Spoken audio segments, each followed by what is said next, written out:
Hi, everybody. You see Jeffrey, who is Hola, here. He is representing Mexico today. sí, viva México, viva México. Okay, we don't have any eyes on us yet. It says we're live, and there are people talking in the chat room. I don't know where they went. Oh, they'll I don't show up. know. Yo no sé. I don't know. No, Yo no sé. I didn't know what to. Oh, we got people. Okay, we're fine. I was going to say maybe we messed with the Aluxe too. What we're going to talk about today was I was doing my political thing on Sunday, and someone typed in, and she said, I can't wait to hear where you guys come up with. She's the one who asked me on Sunday during my show about the Mexican president, and I kind of went, what? What? That he had printed a picture of the these critters, and I'm going to put a picture up. This is what they had put on the Mexican. It was published in Mexican documents. It's now been all over the world. And I'm going to tell you what I think you're looking at here. This is the head, and this is a little arm holding onto the tree, and they're kind of little elfin creatures. I think it was up in a tree. And this picture was taken by a guy who's helping to expand the train system somewhere in Mexico. And that through his service, it got back to the president's office somehow. And this is what they look like. They're a very ancient elfin creature, and it's Aluxe. It's you say it, Jeffrey, because you do it better than I do. Aluxe. No, it's Alux. Okay. Okay. Aluxe. So Okay. the X sound in the Maya group of languages is more of a sh. Okay. So this is what he's looked like historically. And Cute. Snail. Love. yeah, kind of cute little guy. And they're like a whole lot like elves in the mythology of the elementals that I study. And just because this guy did it, he went to all the trouble of doing it. His name is Paracelsus. He was in the 16th century. He was a mystic and an astrologer and a medical doctor. One of the greatest occultists that ever lived, Right. actually. Okay. Yeah. And he defined the elementals by earth, air, water, and fire. And in fires like dragons and salamanders, waters like mermaids and nymphs, airs like fairies, and some elves can be airs also. But in the earth part, which is a part of those four breakdowns we're going to talk about, that's what the Aluxe is. And they take care of the crops. They're wedded to the crops. And Jeffrey can tell you a little more about that, what the legend of it is. Oh, okay. I'm on. I'm dumping it on So you. the Aluxe was given to the Maya by the Lord of the Corn, and the corn is like it's the life giver. Mm-hmm. It's the life giver. Without the corn, there's no civilization, there's no eating, there's no nothing. So it was given to them, and so what they do is they make a figure out of clay. So they form a figure out of clay, and they're really good at ceramics. Some of the best ceramics in the world are from Mexico. And then the heart is made of honey. Isn't that beautiful? Mm-hmm. And then they ask permission from the earth and from the corn god to bring this figure to life. They ask. There's a real sense of devotion. There's a real sense of humility. There's a real sense of thank you for this gift. Thank you for the corn. Thank you for the earth. Thank you for the rain. There's a real humble, please bless us. It's that's really the energy. Okay. So you ask for permission from the earth to bring your little Aluxe to life. Mm-hmm. He's going to protect the garden and help it grow. And you have to ask with integrity. And their four elements are wind, sun, rain, and earth. So it's similar, right? The sun would be the fire, the wind would be the air, the earth would be the earth, and I guess Rain is water. rain is water. There you go. So, but they just name it a little differently. Okay.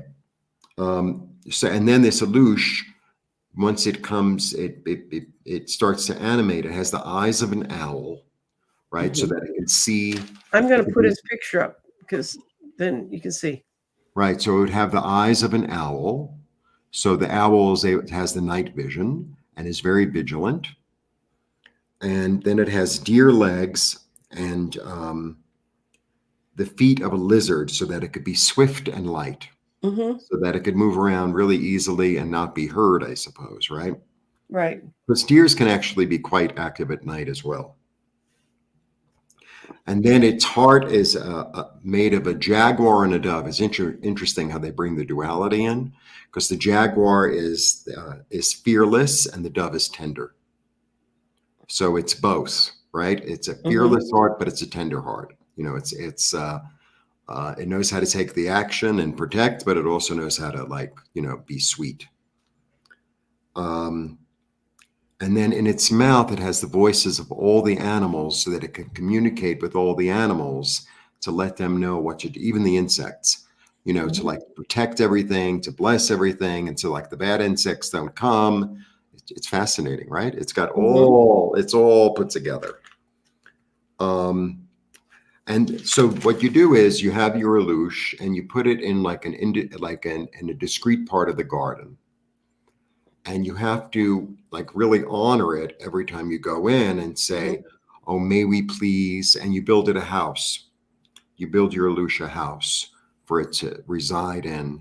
And it's very like may I till the soil now, may I, like that. It's really that, and it's really about being humble and understanding it as a gift, really understanding it as a gift, and really honoring. That's the real key to it, and through that, you'll live in balance and will be a lot of abundance. Now, however, if you don't do that, the Aluxe is not very nice, and will like the crops won't be good. There's going to be like a wind can come in, like a wind of sickness can come in, Hmm. not only you but everybody on the land. Yeah. So it's like it's like this little thing that you kind of created with the help of the corn god, etc. But it's like you have to really be like, I'm going to give you your space. I'm going to help you and feed you and honor you. That's the energy. That's the energy. It's really lovely. It's like with the owl and the jaguar and the dove Hmm. and the lizard. And it's like they're bringing them all in because, all the ancients understood all of the animals around them. Like, oh, this one has this characteristic, that has that characteristic. And, we correspond to that too, but it's really understanding about how to put it together. It's like this is it's almost like construction in a way. Hmm. Well, he's So that's what sitting I in have it. about the Aluxe. Almost looks like a snail shell. Yeah. If you look at the picture, he's almost sitting in a little snail shell. Yeah. Well, Kind of. so it's interesting because a snail shell, right? It's like he carries his home with him. Hmm. And then, the snail also is sort of hidden, isn't it? Hmm. Yeah, Right. and they're all over gardens if you've Yeah. ever gardened. Yeah. I've seen snails here. So anyway, that's what they thought that was that little guy hiding up in a Hmm. tree.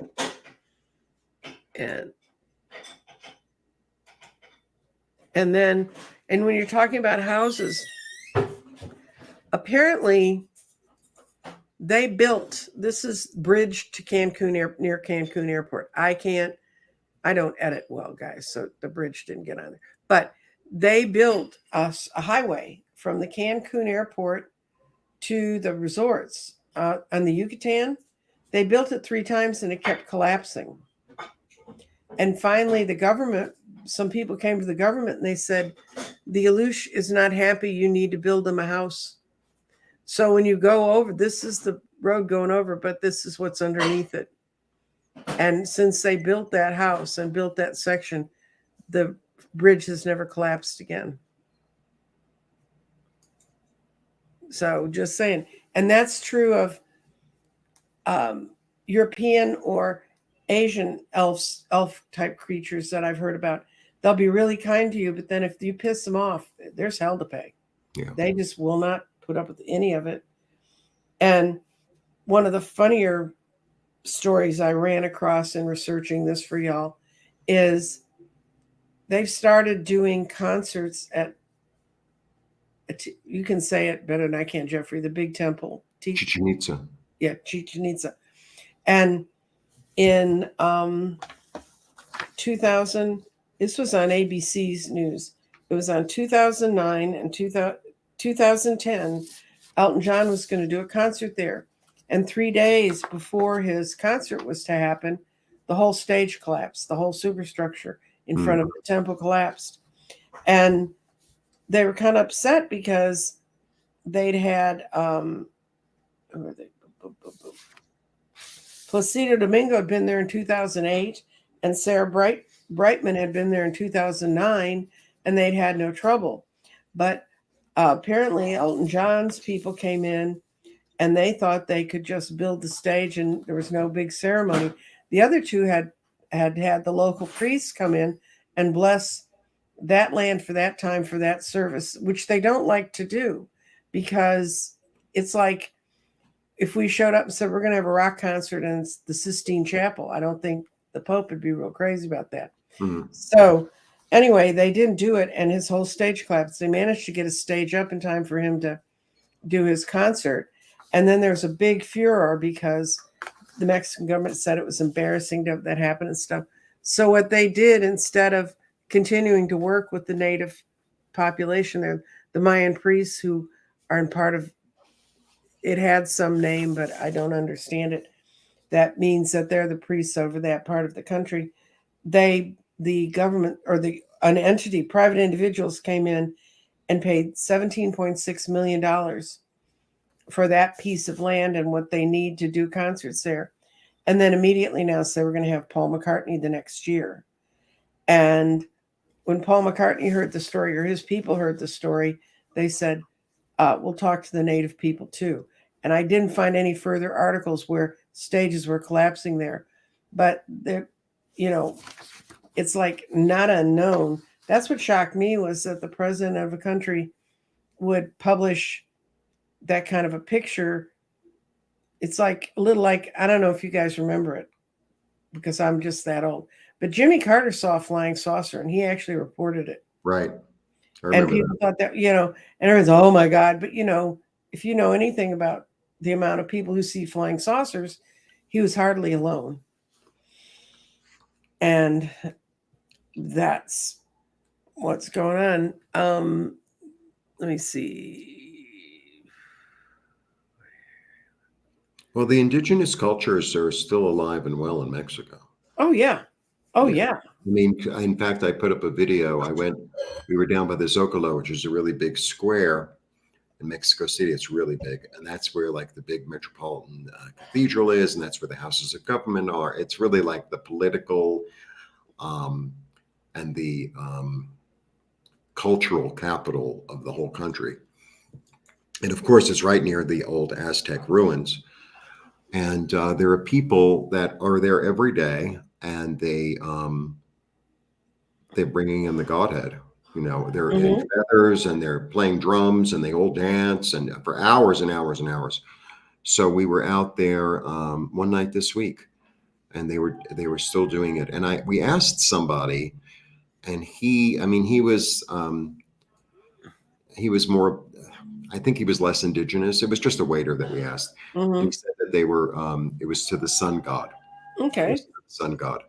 But a lot of these people, it's wrapped up more in Teotihuacan, which was like their great metropolis. This is like kind of at the same time as the Mayan, really early. It's the Great Pyramid right outside of Mexico City.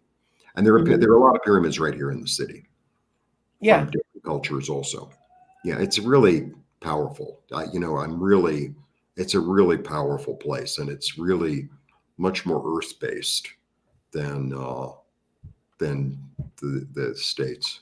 Well, I put how you can reach Jeffrey. Jeffrey at ripecolor.com. That's your email, and your your channel is Ripecolor. Yes.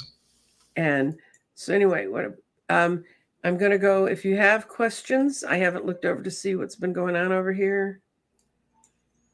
Yeah, in Hawaii, they also do. Someone commented in Hawaii that they have uh,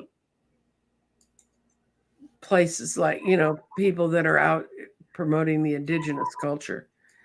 And Well, so it's if really about, really just being honoring that the earth lets us live on her back and then she feeds us.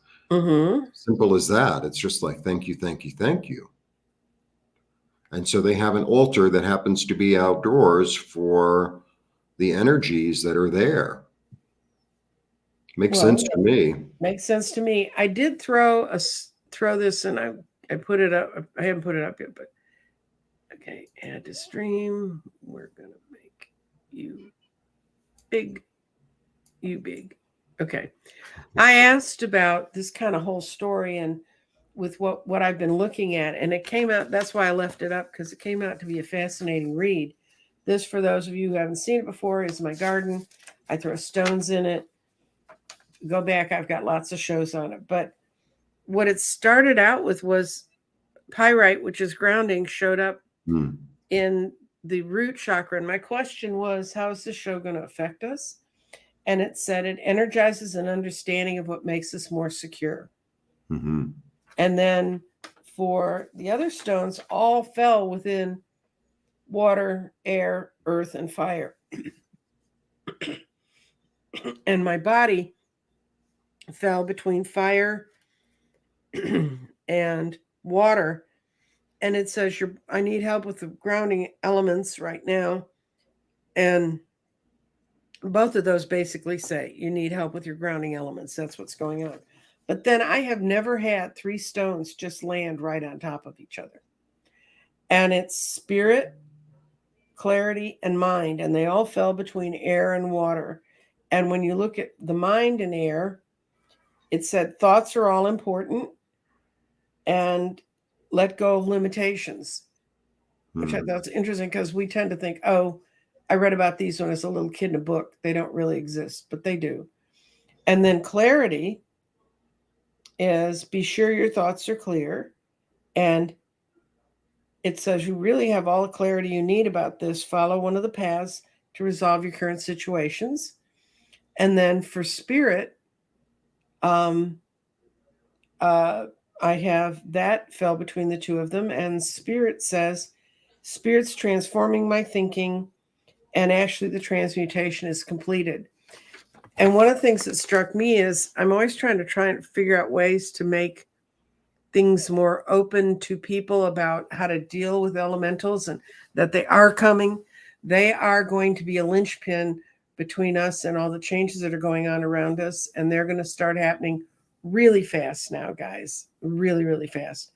And so I just thought this was a great reading for what does this mean for us. And people are going to start talking more openly about that kind of energy they feel coming from the earth, because it's like you said, they're made out of clay. They were blessed by the corn god. Mm-hmm. That energy around people of how to survive. Mm-hmm. So what I'm going to look at is, okay, this was somebody who showed up earlier. Can you tell me if Native American is my spirit guide? Well, we'll throw it in the garden. And if you want to toss a card or two or whatever you want to do, Jeffrey, feel free. You didn't come ready for that. I'm sorry. I blindsided. No. It's fine. I mean, before I even throw the card, it's sort of like it. This is the way I always see it. Like, Mhm. okay, so like you're really fascinated with ancient Greece or Mesopotamia or China or whatever, or Native American. Mhm. That, I mean, if you're being called there, then you probably were there. Mhm. It's as simple as that. It's just as simple as that. Mhm. That's what I always get. And people are like, well, I don't know why I'm so fascinated with ancient Egypt. It's like, probably because you were there. Right. Well, I can tell you right now, your first card is the grounding card. I mean, the grounding, I call them cards because I did cards for way too many years. The grounding stone. And what you get when it falls in the throat chakra and the third eye is he boosts your self-esteem. When you deal with this entity, it boosts your self-esteem and helps your own self-expression, which is all important. And the third eye said, brings an abundance of life and helping you manifest your vision. I don't know that I need to read the rest of these stones. These are that your spirit's emerging really strongly if you right now and you feel them. You feel it in your body. When your guide's helping you, you can actually physically feel it in yourself. Mm. And it's so funny because your mind landed right here. It's between Earth. They're all ending up in the elementals when we talk about this, Jeffrey, which Mm-hmm. is interesting because usually stones end up out in other places. But your mind is, final thoughts are coming. You're going to get a clearer vision of it. And uh, it says it's going to break you from the energies of your past where you haven't listened to your spirit. And Mm-hmm. your clarity is being purified right now. So Mm-hmm. I'd say that's pretty good. I think you're right on. Yeah. Yeah. See, I get like the 5. So, it's like all this, like, oh, there's all this stuff going on in my head. But then Mm-hmm. I get the 2 of Wands, and the 2 of Wands is about expanding yourself. It's about Mm-hmm. being adventurous. It's about looking beyond the horizon. It's about freeing yourself from the past and looking forward into the future. So it's like, yeah, start reading books, start looking at things. Mm-hmm. Whatever resonates with you is the right thing. Oh, I'm really fascinated with this tribe or that tribe. Great. Great. Mm-hmm. Then look into it. Be open, like get a book, read it Mm-hmm. online, Mm-hmm. because it's like once we start with something, it's like, okay, this is what I want to go after. The universe sort of shows up, Right. just shows up. Well, the So energy. like I'm really interested in indigenous culture here, right? And I have some friends who are, Mexicans that are not that involved in that, but I go to a certain place that I eat lunch every day. And there's one waiter that I usually use, but he was busy. So I sat with the other guy and I'd sat with him a few times. And he had this beautiful tattoo. And I asked him about it and I knew the tribe. And so actually, he's coming over Thursday because he wants to learn English and I need practice Spanish. So, I'm going to ask him because he still speaks his indigenous language Mm-hmm. as well as Spanish. He's from Mm-hmm. the state of Puebla, which is Puebla is a city and a state, just like Mexico it's a city and a state, like New York in a way. So it's not that far from here. It's like, I don't know, an hour, 2 hours, and much, it's very mountainous. And so I'm going to learn all about it. I'm really excited because there are still a lot of tribes here that are, active, speak their own language, keep their own customs. So yeah, like I'm interested and it sort of showed up. Mm-hmm. Yeah. It's your mind will do that. You'll get what happens. I'm not sure which way we should say the signal comes, but um, you get a signal that you're supposed to head in a direction, and then you find out. Then all of a sudden, it's just in front of you. The Yeah. synchronicities are incredible. Yeah. Um, I'm doing another 9 candles, which Jeffrey will come be part of, and oddly enough, this time my candles are green, not red, and the best green candles I could find were Lauren. I put your comment up um, about the elementals we're looking at today. But the best green candles I could find were cactuses, and I think that's Oh, kind of cool. funny. They're really cool. And when I was putting together why am I doing this now, it said because we are in this incredible period of change, and I was trying to define what the change was. And I used to always get a lot of feeling the change was information coming from outside, blah blah blah. This time, the whole thing's about a journey inside yourself, Mm-hmm. because once we hit this equinox, we're going into 2 powerful new moons, really powerful new moons, uh, shape changing you kind of new moons. And then we have Saturn and Pluto going into Aquarius for from then until the end 24 of the month. years or something. Yeah. But this is its first dip in. So Yeah. you get a feeling of what's going to happen. And when those guys show up, everything gets revealed. So the most important thing for us is, this is the message I keep getting, is whatever I need to know is inside of me. I need to look for it. Mm-hmm.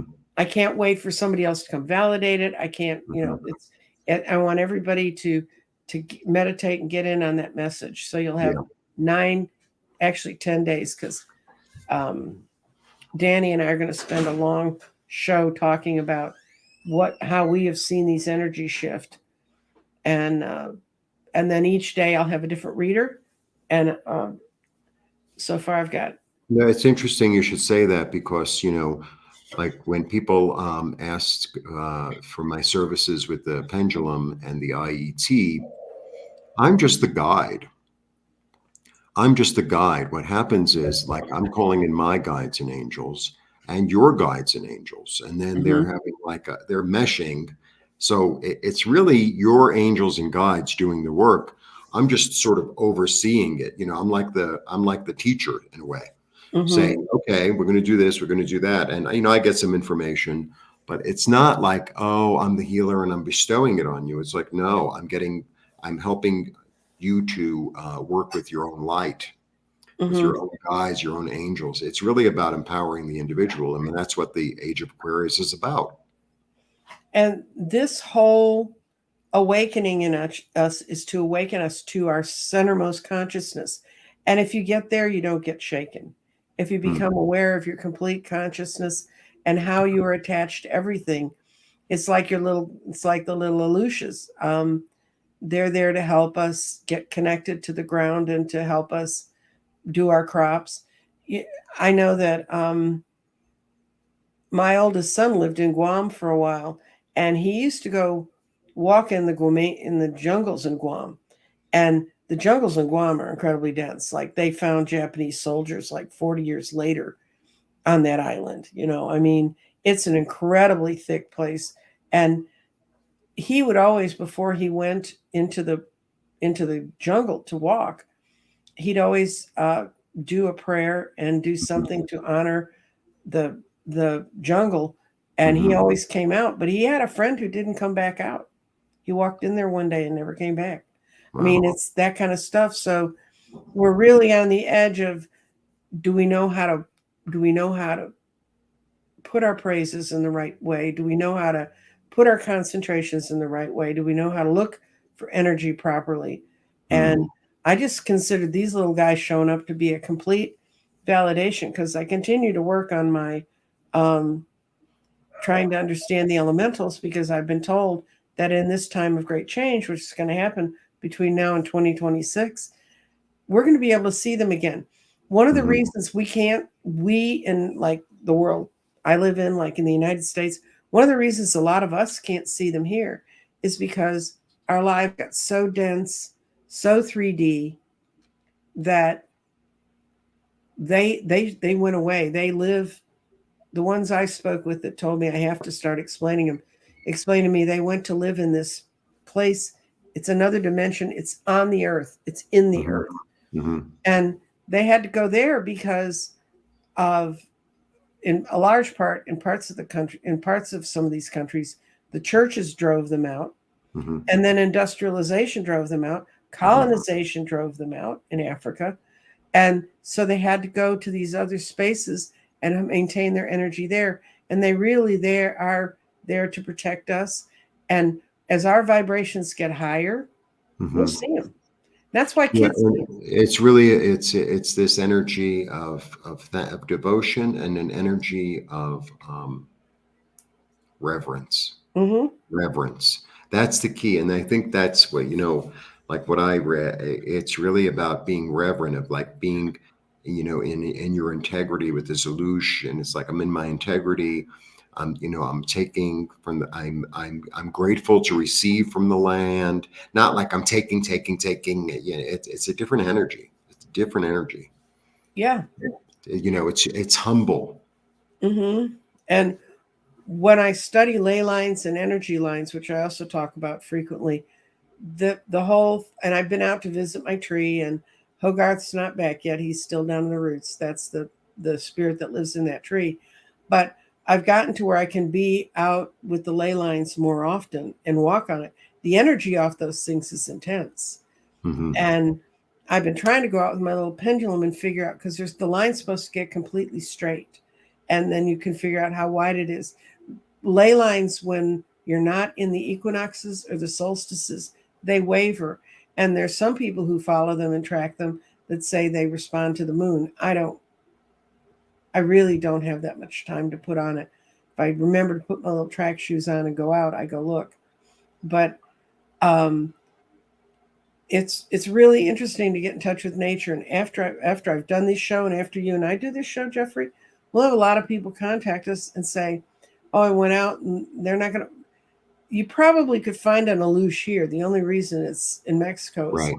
it's here we call them elves and fairies and sprites and Yeah. gnomes. Gnomes, some gnomes would be very close to the power of that the Aluxe has. Hmm. Well, also they've kept it alive. I mean, it's still. I Mm-hmm. mean, there's still people, doing rituals, doing the indigenous ceremonies.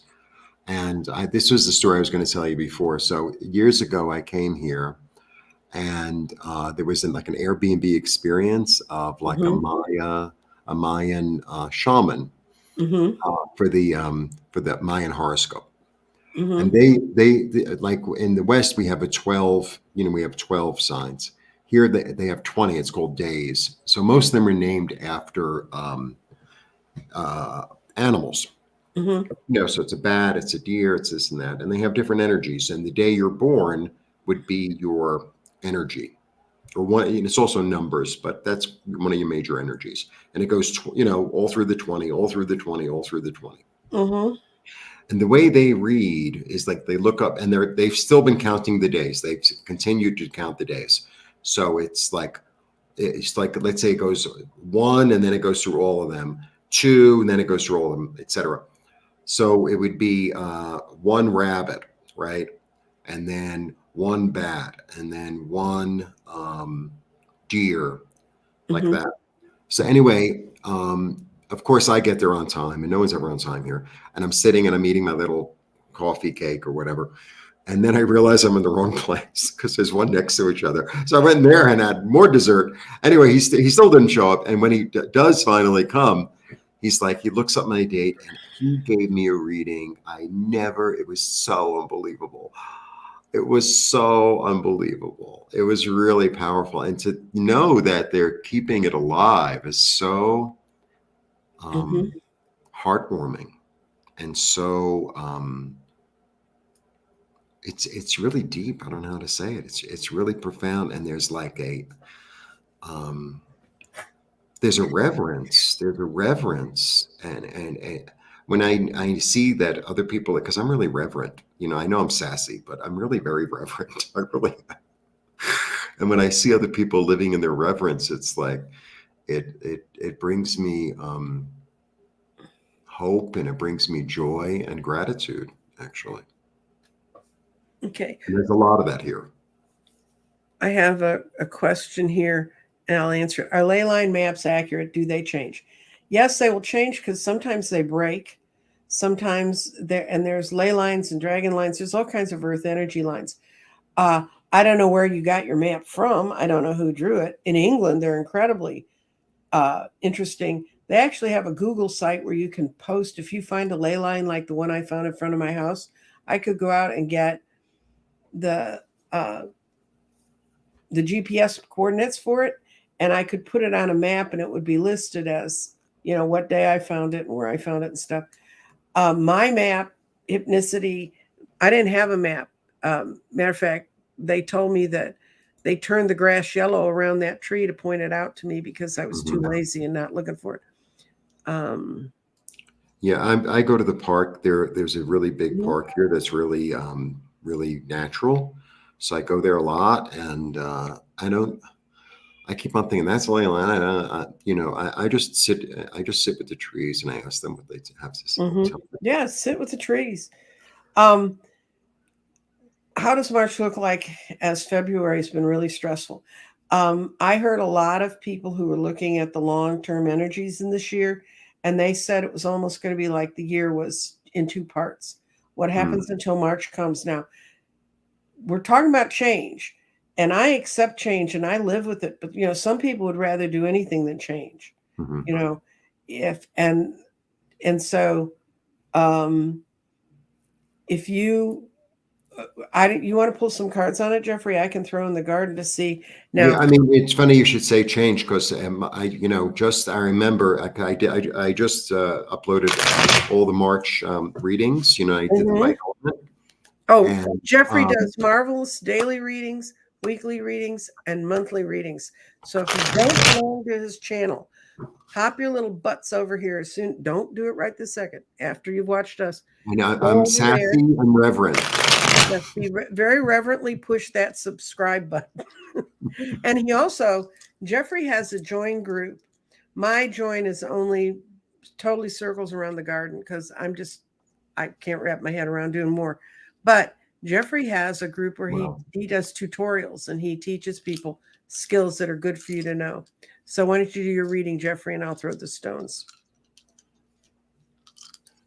I get. Oh, you want to do 5? Yeah, whatever you want to do. Okay, no, let's do the 5 because that's what we usually do. Okay. Well, everything's going to root today. When I see things show up in specific spaces quite a lot on a day when I'm reading, that means that what we're talking about here is our base security. Mm-hmm. So what do you got, Jeffrey? Well, for body, I mean, initially I threw 3 and I put together a little reading for 3, but for body, I have the 3 of Pentacles, which it's creative, it's building something. Mm-hmm. I have a lot of interpretations of this card. But because they're in the dark, I always understand this as like something subconscious being built. There's Mm-hmm. something being built in the background of your mind that is not 100% clear yet, but it's Mm-hmm. it's brewing, it's working. And the other thing that I get from this card today is all 3 of them have different skills, Mm-hmm.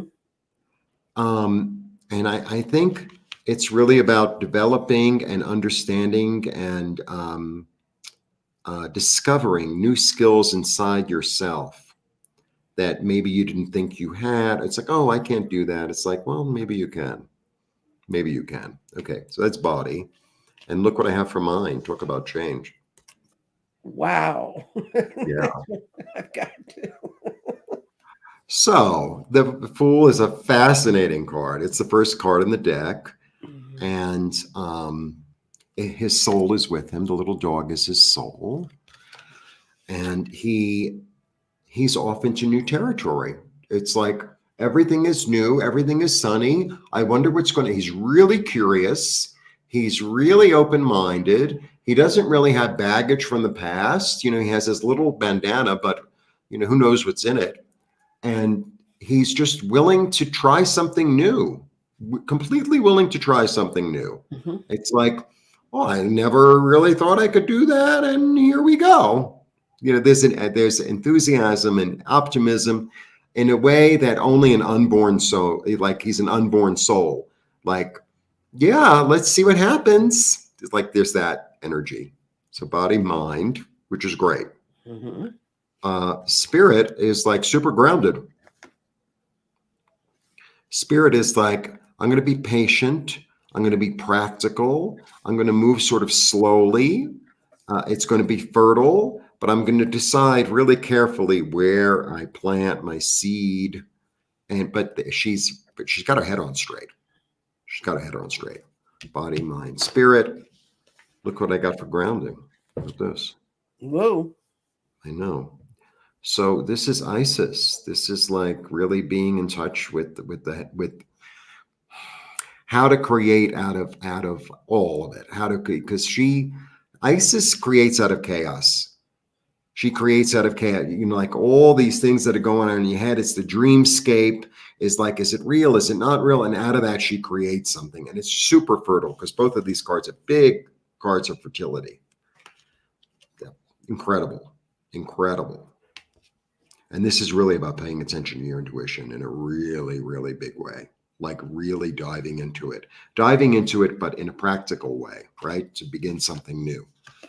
And then body, mind, spirit, grounding. And then for clarity, I have developing new skills, paying attention to the details, really getting to work at it and enjoying the work.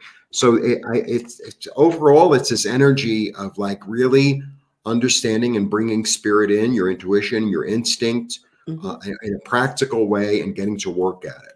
So it's really this merge. It's really a merge of the spirit and the physical. That's what I get.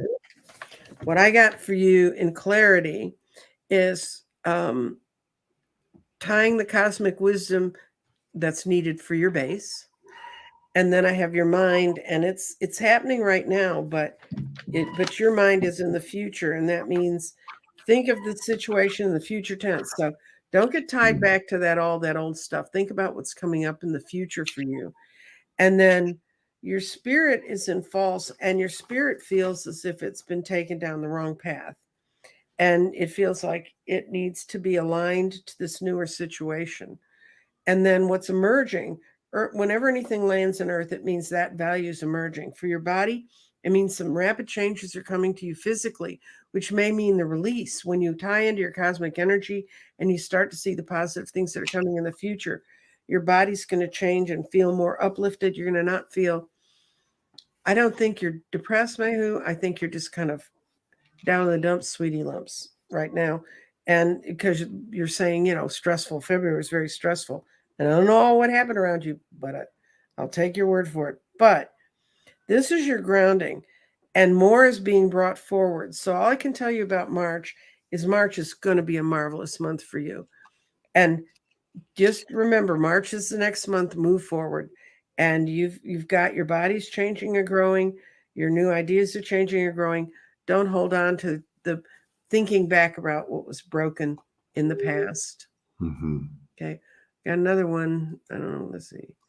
Yes, I read that. Yes. Yeah. Oh, yeah. Yes, you're definitely changing the right direction. Definitely, yes. Okay. Yeah, Alpha. Yeah, if you build a fairy door statue in your juniper, in your rookery, I would say, yeah, you're inviting the elementals in, and that's a good thing. And also, I think, what we talked about earlier is being really truly reverent about it. Saying, I'm putting this to honor and to protect, and, thank you. Thank you. I'm grateful. Tell me what to plant. Tell me where to move things. Tell me what other plants to buy. Yeah. Okay, I'm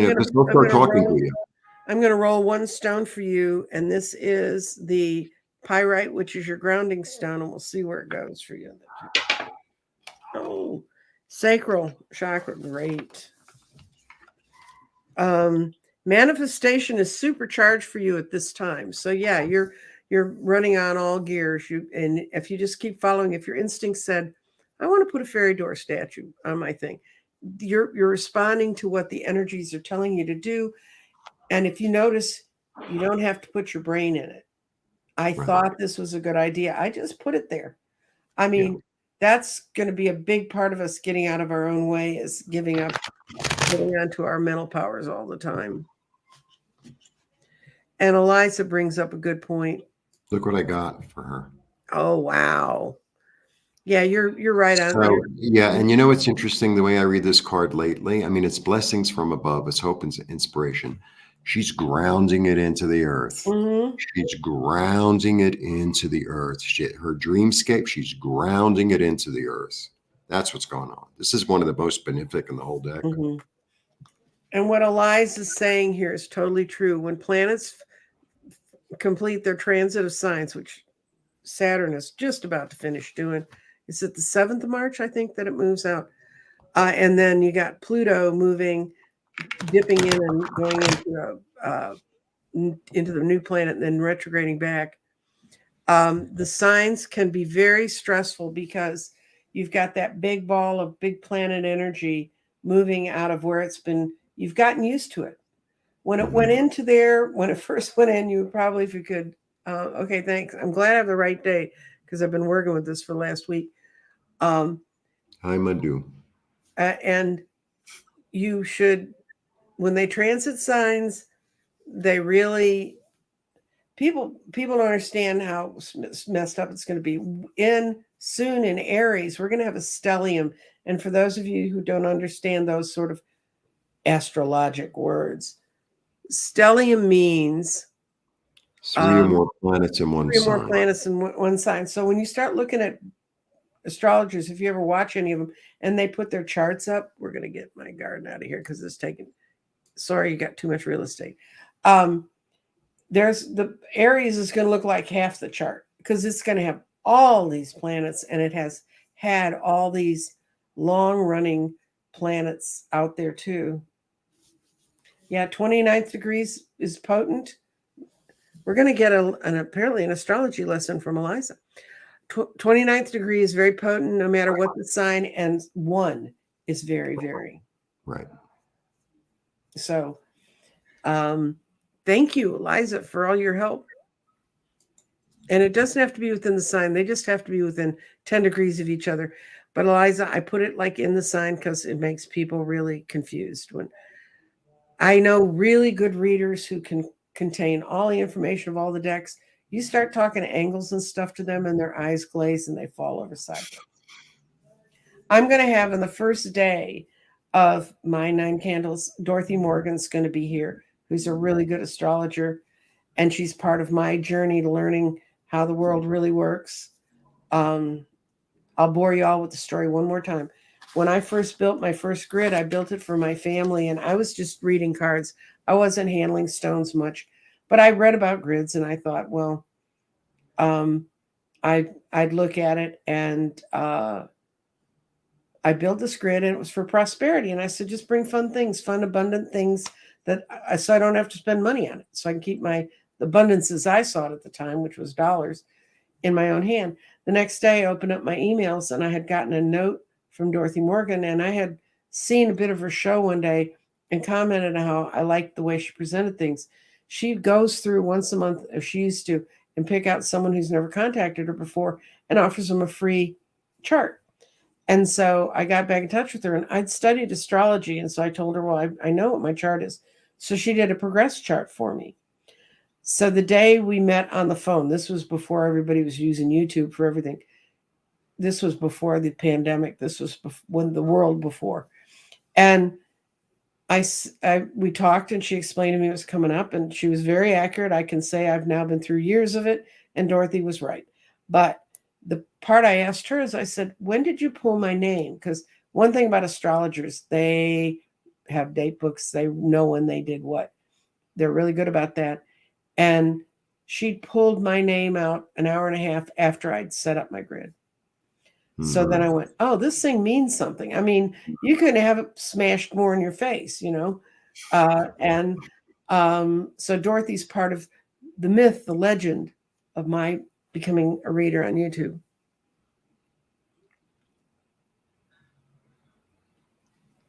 Okay, we're gonna look at this one.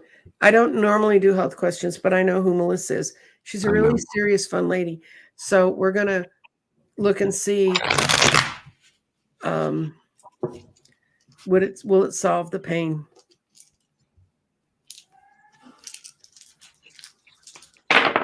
Oh, very different reading. Stone spread out there. I need to shuffle. I'm getting the same cards again and again. I have to shuffle. Okay. What I've got is your clarity is right in the middle.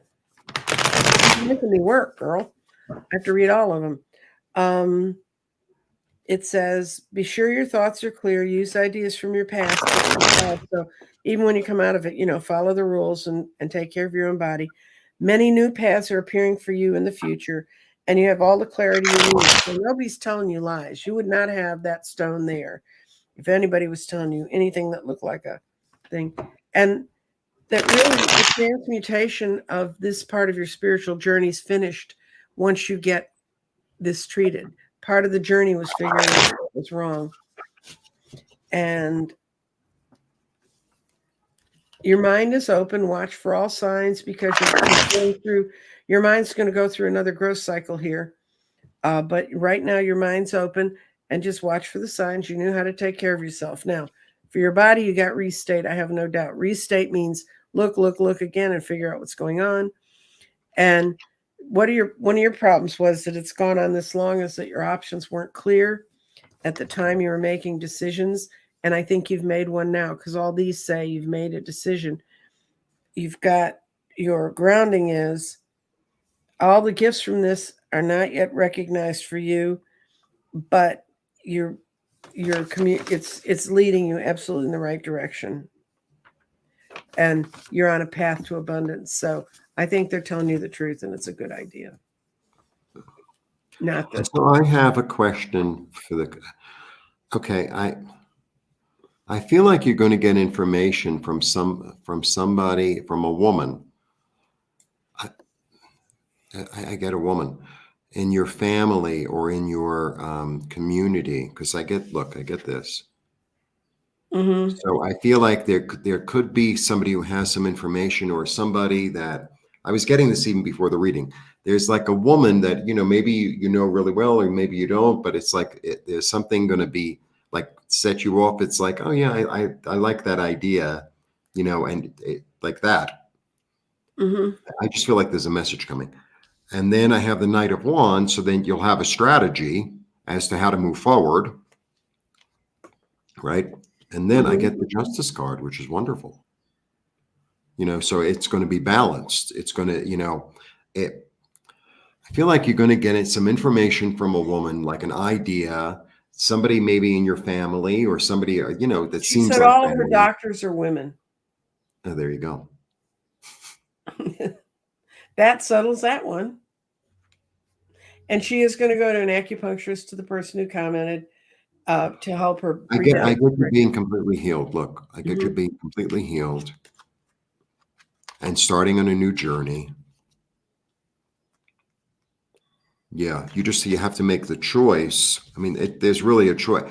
So, at the end of the day, Miriam, it's like, No, it's Melissa. isn't that her name? Melissa, I'm Melissa. sorry. I knew it was an M. And I know who you are. It's just, I got confused. You have to go inside and say, this, this is the one I'm really feeling. This is the one I like better. This is the one I'm really feeling. This is the one I trust more. You have to go inside, make that choice. But I don't think, it's like, oh, this is a good choice and that's a bad choice. I feel like a choice needs to be made. Ask your guides for it. Ask your guides for, help me to know inside myself what the right thing is, and then move forward with it. Don't, oh, well, I made it, it's like you go to a restaurant, you make a decision, that's what you want to eat. And then, you expect to get it, and you're good with what you got. That kind of energy. Does that make sense? Makes sense to Jeffrey, me. we're about to prove how psychic you really are. What do you mean? The next question's from Miriam. When do the candles? It's going to begin the 10th of March. If you're subscribed to my channel, you'll get lots of notices of when it's starting. The first night, we're not going to light the candles. The first night, we're going to discuss how to use the candles, because I got a lot of feedback from people when I've done it before that they wish they would have known on day one what they figured out by day 3. So we're going to try to take care of those questions before. Okay. Do you have any comments on that, Jeffrey? Jeffrey will be one of today. No. Yeah, I'll get green candles. And I think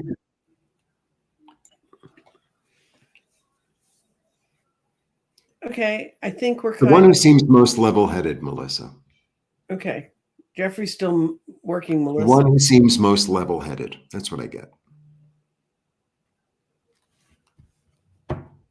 Yeah, she says wonderful. She's ready. She just wants to get on with this. My daughter had a hernia, a hiatal hernia, and when they went to do her bariatric surgery, they found it. And she said the bariatric surgery was no problem at all. The hiatal hernia, on the other hand, which she had not known she really had, was a bit more of a thing. My mother had a hiatal hernia, but they've crawled all over me. I don't have one. So it's one thing I didn't get from my family. Anyway, guys, blessings to everyone. Remember, the lesson of this, finding the Aluxe, is that we all have little Aluxes in our lives. We all have all the elementals in our lives. They are merging out into the world. If you open your heart up to them, if you have a garden, if you have woods you walk in, if you have... Even if you just grow plants in the house. Right. Even if you're just growing plants in the house, and then maybe you can't make an Aluxe, but if you put a stone there, if you put like a little prayer there, it's a beginning. It's honoring. It's saying yes, thank you. And invite them into, and invite the good energy from the elementals, which our society cast out, and now we're hopefully bringing those elements back in. March should be a month to March 4th. Yes. Gypsy JJ said. So, and the inner knowing, that's going to be the harder part. I think you can know from all sorts of places, but when you have to trust on your own consciousness to know that's right, that's when the push comes to shove. That's what wakes you up at 3 a.m. Is that why I always wake up in the middle of the night? Yeah. Actually, there's a whole Chinese medicine thing on what hour you wake up. I know. And those are all interesting things to look at. And, I'm just so grateful everyone's here. I want you to remember to follow me. Go over and bless Jeffrey with your place of being there. And Vernie, let's see. This was a comment that Linda Hutt, who came in later. The first time I've heard of them, and this is really, what do I think means when we're seeing and interacting with the elementals more soon? Well, I get to whether I like it or not, but if you invite them in, they're not going to come and grab you unless they really need you to do something. They're slightly more passive than that, but they were an important part of our lives. And I've been reading some ancient texts, ancient from the early 1900s, a guy's PhD thesis, and he looked at all of the Celtic areas that were deeply involved with the elementals. And he was looking back 3 generations before the beginning of the Industrial Revolution and saw how interactive they were with people and what joy they brought to people's lives and what the joy it brought to the elementals to be involved with us. They really want us. They want us to understand that they are the beings that are at the middle of all of the tiny rituals we do. And that's how we help and things to grow. And then this was kind of what I felt like Sunday when I heard about these guys. The who, what, huh? And thank you so much to everyone who's come to see us today. And I have the hardest time stopping. So I'm going to stop right now. Say goodbye, Jeffrey. Blessings. Bye.